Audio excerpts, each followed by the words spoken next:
The silent cry. The coffee had gone cold hours ago, but Maya Chen didn't notice. Her eyes remained fixed on the cascading data streams flowing across her monitors at Luna Station, humanity's primary deep space communications hub. At 3:47 a.m. Earth Standard Time, something changed in the cosmic background noise that had been her constant companion for the past 6 years. Maya leaned forward, her fingers dancing across the control panel as she isolated the anomaly.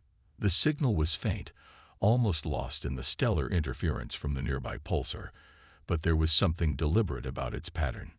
Something that made her heart race with possibilities she'd only dreamed about since joining the Deep Space Communications Division. Computer, run analysis on signal designation Tango 77. She commanded, her voice barely above a whisper in the empty control room. The artificial intelligence hummed to life, processing terabytes of data in seconds. Analysis complete. Signal shows non-random patterns consistent with artificial intelligence. Mathematical sequences detected. Source: approximately 47 light-years from Sol system, bearing 127.3 degrees galactic plane. Maya's hands trembled as she reached for the emergency communication panel. This was it. The moment humanity had been waiting for since they first looked up at the stars. She pressed the red button that would wake every senior official in the Sol system. Within 2 hours, Luna Station buzzed with activity that hadn't been seen since the Martian independence crisis. Scientists, military officers, and government officials crowded around Maya's workstation, their faces illuminated by the glow of her screens showing the alien transmission. Dr. Sarah Kim arrived on the first shuttle from Earth, her reputation as humanity's leading xenolinguist preceding her into the crowded control room. She was a small woman with intense dark eyes that seemed to absorb information like a sponge.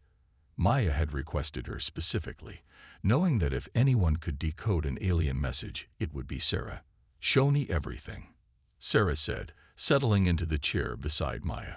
For the next 18 hours, she worked with an intensity that impressed even the military personnel present.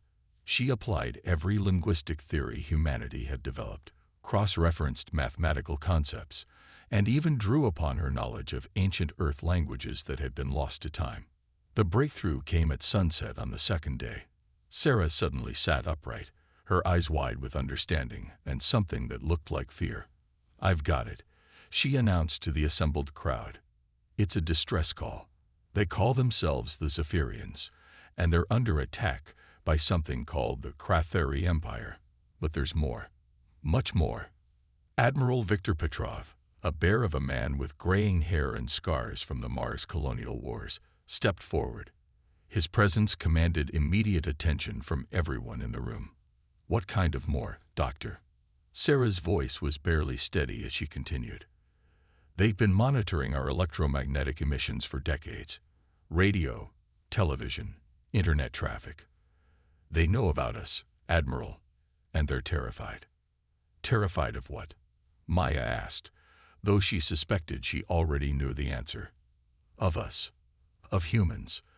They've classified Earth as what they call the Death World, a planet so hostile that only the most dangerous species could evolve there.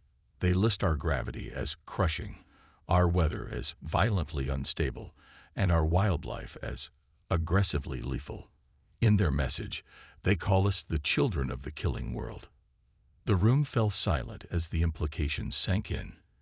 Humanity had always considered Earth to be a pleasant, life-supporting world. To learn that aliens viewed it as a nightmare planet populated by monsters was a perspective shift that left everyone reeling. "But they're still calling for help?" asked Captain Elena Rodriguez, commander of the UES Defiance, humanity's most advanced warship. She was a veteran of 3 colonial conflicts, with a reputation for tactical brilliance that had earned her the youngest captain's rank in Earth's history. Sarah nodded. "They're desperate. The Kratheri Empire has already destroyed 6 Zephyrian colonies. Their homeworld is under siege, and their defensive fleet has been decimated. They sent this message to every star system within 100 light-years, hoping someone, anyone, would answer. Admiral Petrov studied the star charts that had been projected onto the main screen. The Zephyrian system was marked in blue, surrounded by red indicators showing Kratheri-controlled space. It looked like a tiny island in an ocean of hostility. "What do we know about these Kratheri?" he asked. "They're conquerors," Sarah replied, pulling up additional translations. "From what I can decipher, they're physically larger and stronger than humans, with advanced military technology. They've built their empire by crushing anyone who opposes them. The Zephyrians describe them as death dealers who feast on the suffering of the weak." Captain Rodriguez examined the tactical data. "How long do we have?" "According to their timeline, maybe 3 weeks before their final defenses fall," Sarah said. "After that, the Zephyrian species will be extinct." The debate that followed lasted for 3 days and reached the highest levels of Earth's government. Some argued that humanity wasn't ready for interstellar conflict, that revealing their existence to hostile aliens could doom Earth. Others maintained that ignoring a cry for help would be morally unforgivable and might doom another species to extinction. President Maria Santos ultimately cast the deciding vote in an emergency session of the United Colonial Council. "We cannot stand by and watch genocide occur when we have the power to prevent it. Humanity has survived and thrived because we've always been willing to stand up for those who can't defend themselves. That principle doesn't change just because we're now talking about aliens instead of fellow humans." Admiral Petrov received his orders the next morning. Assemble humanity's first interstellar combat fleet and attempt to save the Zephyrian species. The mission was designated Operation Bright Star, and it would either mark humanity's emergence as a galactic power or result in their first interstellar defeat. The fleet that assembled at Luna Station 3 days later represented the pinnacle of human military technology. The flagship UES Defiance led the formation, a kilometer-long dreadnought bristling with railguns, missile batteries, and experimental energy weapons. Flanking her were the heavy cruisers Relentless and Indomitable, each carrying enough firepower to level a small moon. The destroyer squadron consisted of 6 ships: Falcon, Hawk, Eagle, Phoenix, Thunderbolt, and Lightning. Fast and maneuverable, they would serve as the fleet's scouts and raiders. Supporting them were 2 carriers, Valkyrie and Odin, each loaded with atmospheric fighters adapted for space combat. Maya Chen found herself assigned to the Defiance's senior communications officer, her expertise in alien signals making her invaluable to the mission. Dr. Sarah Kim joined her, along with a team of xenobiologists, anthropologists, and first contact specialists. Captain Rodriguez addressed the combined fleet crews via holographic transmission the night before departure. "Ladies and gentlemen, we're about to embark on humanity's first interstellar rescue mission. We don't know exactly what we'll face out there, but we know why we're going. Somewhere among the stars, an entire species is counting on us to save them from extinction. We won't let them down." The faster-than-light jump was scheduled for 800 hours the next morning. Maya spent the night reviewing Zephyrian linguistic patterns, trying to prepare for first contact with a species that viewed humans as terrifying monsters from a death world. As the fleet's FTL drives powered up, Admiral Petrov broadcast a message to Earth. "We go now to answer the call of those in need. We carry with us humanity's promise that no cry for help will go unanswered, no matter how far we must travel or how great the danger we must face." The stars stretched into lines of light as humanity's first interstellar fleet accelerated beyond the speed of light, carrying with them the hopes of 2 species separated by dozens of light years, but united by a common desire to survive and thrive in a hostile universe. Behind them, Earth continued its ancient rotation, unaware that its children were about to announce humanity's presence to the galaxy in the most dramatic way possible. The journey to the Zephyrian system would take 18 days, and every one of those days would be spent preparing for a confrontation that could determine the fate of 2 civilizations. In the depths of space, the human fleet raced toward their destiny, carrying with them the fire of humanity's determination and the promise that sometimes Help comes from the most unexpected places in the universe. When Deathworlders answer the call, the human fleet dropped out of faster-than-light travel at the edge of the Zephyrian system, and what they found there painted a picture of desperation that struck every crew member to their core. The once beautiful blue-green world that the Zephyrians called home was now surrounded by the dark hulks of Crathuri warships, their angular forms like predatory insects swarming around their prey. "Sweet Mother of Earth," whispered Captain Rodriguez from the Defiance's bridge, staring at the tactical display. "There must be 50 enemy ships out there." Admiral Petrov studied the formation with the calculating gaze of a career military officer. The Crathuri fleet was massive, but their positioning suggested overconfidence. They had arranged themselves in a standard siege formation, focusing their attention on the planet below, rather than watching for outside threats. "They're not expecting company," observed Commander Jake Morrison, the fleet's tactical specialist. Morrison was a wiry man with sharp eyes who had earned his reputation in the guerrilla campaigns during the Outer Colony rebellions. Classic mistake of any besieging force: tunnel vision. Maya Chen's console chirped with an incoming transmission. The signal was weak, but clearly artificial. "Admiral, I'm receiving a communication from the planet's surface. It appears to be directed at us specifically." "Put it through," Petrov ordered. The main screen flickered to life, revealing a being that was both alien and strangely familiar.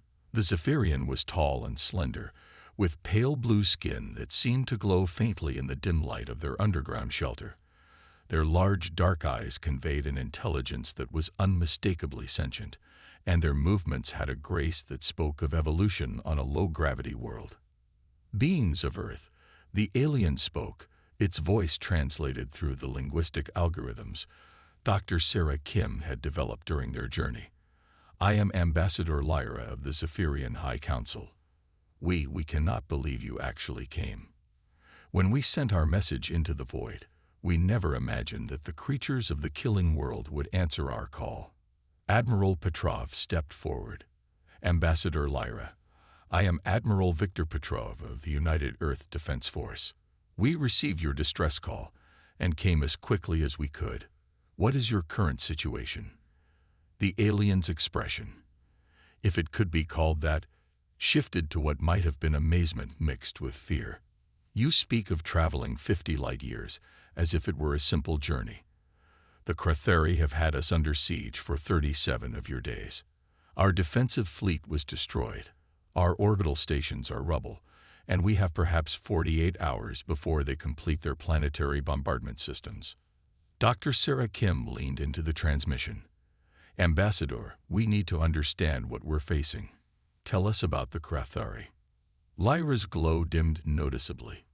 "They are what we call apex predators, beings who evolved on harsh worlds and believe strength gives them the right to dominate others.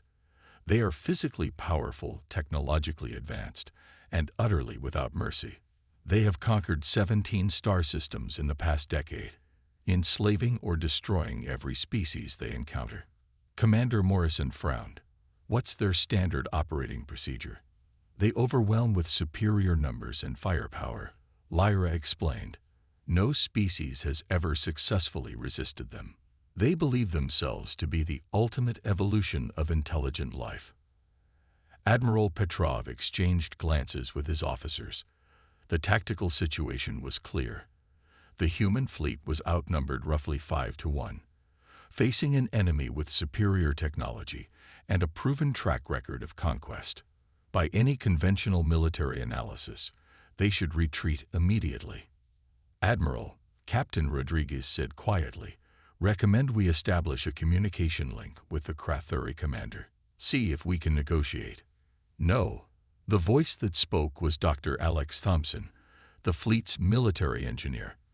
Thompson was a quiet man who rarely spoke during briefings, but when he did, people listened. "I've been analyzing their ship configurations and energy signatures. They're not as advanced as they want us to think." Petrov raised an eyebrow. "Explain." Thompson activated a holographic display showing detailed scans of the Crathuri vessels. "Their ships are big and heavily armed, but they're also crude. Brute force engineering with no finesse. Their energy efficiency is terrible, their heat dissipation systems are primitive, and their formation flying is sloppy. They've never faced an enemy that could exploit these weaknesses. "What are you suggesting, Doctor?" asked Morrison. "I'm suggesting we show them what happens when they mess with a species that evolved on a world trying to kill them every single day." Thompson's usually calm demeanor showed a flash of something harder. "The Zephyrians are right. We are from a death world. We've survived ice ages, supervolcanic eruptions, asteroid impacts, and countless other catastrophes. We've learned to adapt, improvise, and overcome. The Cratheri have never faced anything like us." Ambassador Lyra had been listening to the exchange with growing amazement. "You speak of fighting them directly, but they outnumber you so greatly." Maya Chen smiled at the alien, and there was something in that smile that would have been familiar to anyone who had studied human history. It was the same expression worn by David facing Goliath, by the defenders of Thermopylae, by every underdog who had ever decided to stand and fight despite impossible odds. "Ambassador," Maya said gently, "you need to understand something about humans. We don't win fights because we're the strongest or the most advanced. We win because we're too stubborn to know when we're beaten." Admiral Petrov made his decision. "All ships, battle stations, we're going to show the Cratheri that their reign of terror ends today." The human fleet spread out into an attack formation that would have been suicidal against any conventional enemy. Instead of massing their firepower, they split into small groups designed to create maximum confusion and exploit the Cratheri's obvious overconfidence. The Cratheri response was swift and predictable. Their commander, War Chief Vex, broadcast a message demanding the humans' immediate surrender or face annihilation. The message was filled with references to the Cratheri's superior strength and the futility of resistance. Admiral Petrov's reply was broadcast on all frequencies. "This is Admiral Viktor Petrov of the United Earth Defense Force. You have 30 seconds to begin withdrawing from this system before we demonstrate why our planet is called a death world." War Chief Vex's laughter could be heard even through the translation matrix. "Primitive aliens from a single world dare to threaten the Cratheri Empire. We will crush you like all the others who have stood against us." The battle began with the human destroyers making high-speed attack runs against the Cratheri formation. Moving at velocities that stressed their structural limits, they fired salvos of railgun projectiles and guided missiles before breaking away to avoid return fire. The attacks did minimal damage to the heavily armored Cratheri ships, but they accomplished something more important. They forced the enemy to react. As the Cratheri moved to engage the destroyers, the human heavy cruisers struck from an unexpected angle, their main batteries targeting the enemy's sensor arrays and communication systems. The aliens had superior armor and shielding, but they hadn't expected humans to target their ability to coordinate rather than trying to punch through their defenses. Commander Morrison coordinated the attack from the Defiance's tactical center, his experience with asymmetric warfare serving him well. "Pattern Delta 7, he called out. "Hit their command ships, then fade back before they can respond effectively." The Cratheri, accustomed to enemies who either surrendered immediately or fought with conventional tactics, found themselves increasingly frustrated by the humans' refusal to engage in predictable ship-to-ship combat. Every time they moved to trap a human vessel, it would slip away, only to strike from a different direction moments later. War Chief Vex grew increasingly angry as the battle progressed. His ships were taking damage from opponents they should have been able to crush easily, and worse, his formation was beginning to come apart as individual captains broke off to pursue human vessels. The turning point came when Dr. Thompson implemented his most audacious plan. Using the carriers Valkyrie and Odin, he launched every fighter the fleet possessed, not at the enemy ships, but at the asteroids floating in the system's outer belt. "What are they doing?" Ambassador Lyra asked from her underground shelter, watching the tactical display the humans had shared with her. Maya Chen's eyes gleamed with pride. "They're turning the environment into a weapon." Classic human tactic. When you can't win with what you have, use what's around you. The human fighters, piloted by men and women who had trained in Earth's asteroid belt, used precision charges to alter the orbital paths of dozens of space rocks, sending them on collision courses with the Cratheri formation. The enemy ships, designed for ship-to-ship combat, found themselves having to dodge massive chunks of stone and metal while trying to fight a battle on multiple fronts. War Chief Vex realized too late that he was facing an enemy unlike any he had encountered before. These humans didn't fight like civilized species who followed predictable patterns. They fought like creatures who had spent their entire evolutionary history facing extinction and refusing to give up. In desperation, he ordered his ships to focus all their firepower on the Defiance, hoping to eliminate the human flagship and break their spirit. It was exactly the reaction Admiral Petrov had been counting on. As the Cratheri concentrated their attack, the rest of the human fleet moved into position. The carriers launched their remaining fighters in a massive coordinated strike against the now exposed Cratheri support vessels, while the destroyers and cruisers hammered the main battle line from 3 different directions. The Cratheri formation collapsed into chaos as individual ships found themselves fighting separate battles against enemies who seemed to be everywhere at once. Their communication systems, damaged by the initial human strikes, made coordination impossible. War Chief Vex, his flagship heavily damaged and his fleet in disarray, made the only decision that could save what remained of his forces.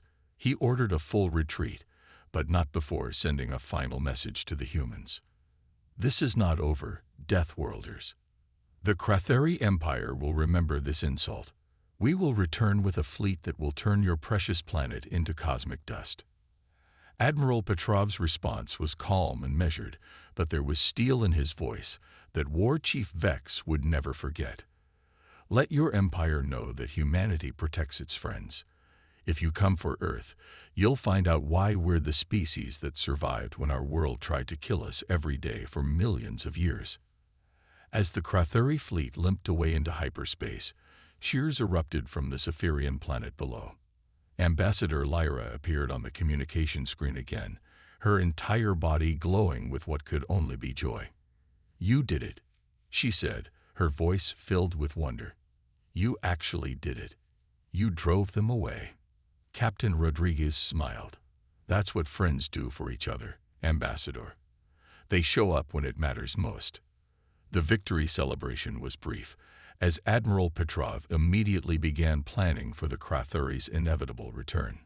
But for the moment, 2 species that had never met before had found common ground in their determination to survive and protect each other. As the human fleet took up defensive positions around the Zephyrian world, Maya Chen broadcast a message back to Earth. Mission accomplished. The children of the killing world have made their first alien friends, and the galaxy will never be the same. In the depths of space, word of humanity's victory began to spread among the stars. Carried by species who had thought the Cratheri were invincible. The message was simple but profound. The Deathworlders had come to the rescue, and they had brought fire to light the darkness.